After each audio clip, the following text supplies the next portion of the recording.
If you want your team to make the NFL playoffs this year, hit that like button, like this video, because coming up, I got 3 teams that could shock the league here in 2024.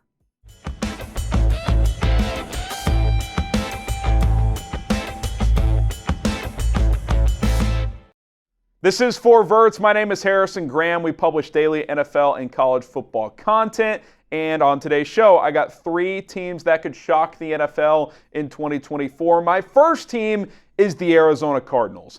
I thought the Cardinals last year played a lot better and a lot harder than I would have expected. I remember when they made that hire of Jonathan Gannon, I was like, what is this? Like, you saw some clips emerge and you're just like, does this guy have any idea what he's doing?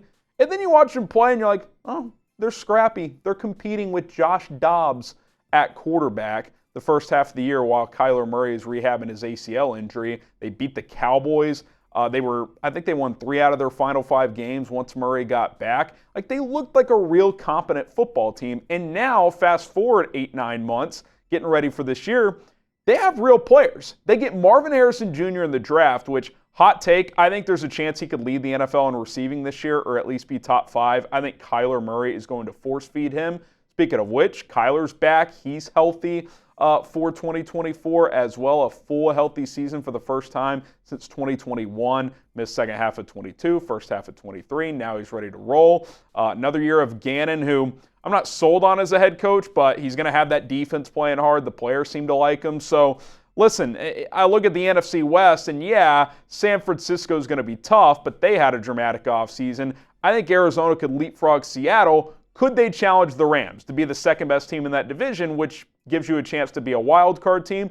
I think it's possible. The Rams frontline starters are better, but I think the Cardinals have more depth at this point. So if they can stay healthy and get some key contributions, if Michael Wilson can emerge as a true number 2 receiver with Marvin Harrison Jr. coming in as a number 1, I think he's ready to be a 1 right away. Keep an eye out on Arizona. I think they are a sneaky team to push for a wild card spot. My second team that could shock here in 2024, the Denver Broncos. Their over-under in Vegas right now is, I think, 5.5 in terms of win total. I love the over here. And I love it so much that I think there's a chance when we get into December, Denver's fighting for a playoff spot. Think about the ingredients they have. For one, they have a Super Bowl winning head coach in Sean Payton, who is one of the best offensive coaches in the league. They went 7-10 last year with a washed Russell Wilson. And they started terribly defensively. They picked things up. So it's not like, last year they were some disaster 4-13 team. They were competitive.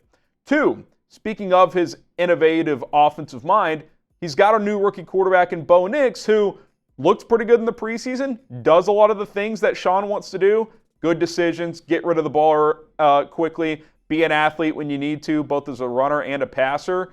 That bodes pretty well for what Sean wants to do. And 3, the offensive line is solid, and there's good players on both sides of the football. They just locked up Patrick Surtain, arguably the best corner in the league. I like what Courtland Sutton did last year. They need Marvin Mims to step up and be a true number 2, but if Javonte Williams can stay healthy and run the football, if Nix can just be solid as a rookie, why can't Denver be competitive? I think it's at least a possibility. In a bad AFC West, by the way, after Kansas City, I think Denver's better than the Raiders. And obviously Justin Herbert's more proven, but the Chargers lost some key players in Keenan Allen and Mike Williams, some other guys as well. Austin Eckler is gone. I'm a big Jim Harbaugh guy, but feels kind of like a transition year. One of Denver or LA is going to get second in this division. Why can't it be the Broncos, who no one's expecting to do anything, be an 8 or 9 win team? And if you get to 9, you could have a shot at being a playoff team this year. So I love the over for any bettors out there of 5.5 wins. That's just disrespectful to Sean Payton. Even if they're not very good, they're going to win 6 games. So I like Denver as a potential shock team. Before we get to my last team here, make sure you guys subscribe to the channel. Daily NFL and college football coverage.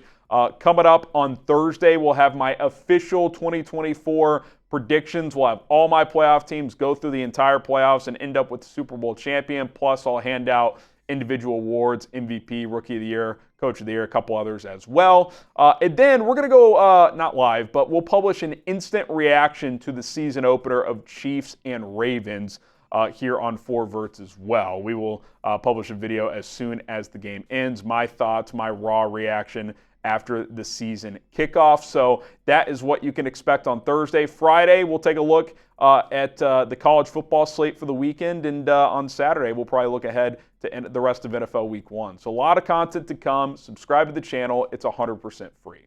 My final one, and I'm not as confident in this one. And look, all of these, they could shock, but it's not a guarantee. These are teams that most people don't think are going to be that good. But is there a world where the Commanders get second in the NFC East or even win it if crazy things happen? I don't think it's crazy. Now, Dallas and Philadelphia are clearly more talented, but both teams have issues and drama right now. In Dallas, Dak Prescott, final year of his deal, hasn't gotten a new deal. Mike McCarthy, final year of his deal, hasn't gotten a new contract. Jerry Jones is letting that thing play out. There's been some drama there, and let's face it, Dallas has been known to overachieve every once in a while. They have won 12 games 3 years in a row, so they've been a good regular season team, but they're not exactly a team you trust. And that's definitely true with Philadelphia, with the way they collapsed last year. I like the additions of Kellen Moore as the offensive coordinator and Vic Fangio as the DC, but Sirianni's a weirdo. I don't think he's that great of a head coach, and when your quarterback and head coach do not trust each other, do not see eye to eye, I don't care about, Sirianni and Hurts have worked all offseason to amend that relationship. That's a lot to come back from. If they lose a couple games early, it feels like that thing could fall off the rails. I could see Washington being around 500, and into the NFC, 9 wins might get you into the playoffs. So, listen, Jayden Daniels, I think is going to be fun. I think he's going to make things happen. He'll probably win a game or two that he shouldn't just because he'll go crazy as a runner. He throws a beautiful deep ball. He's got Terry McLaurin. They should be able to run the ball with Brian Robinson. They added Austin Eckler as a pass-catching back. They added some free agents who aren't top-line players, but can fill roles in the short term while they develop some young talent that they added in the draft. So realistically, they're probably a year away, but with 2 teams in Dallas and Philly under a lot of pressure and scrutiny, maybe Washington slips through the cracks and challenges for the NFC East, or at least a wild card spot.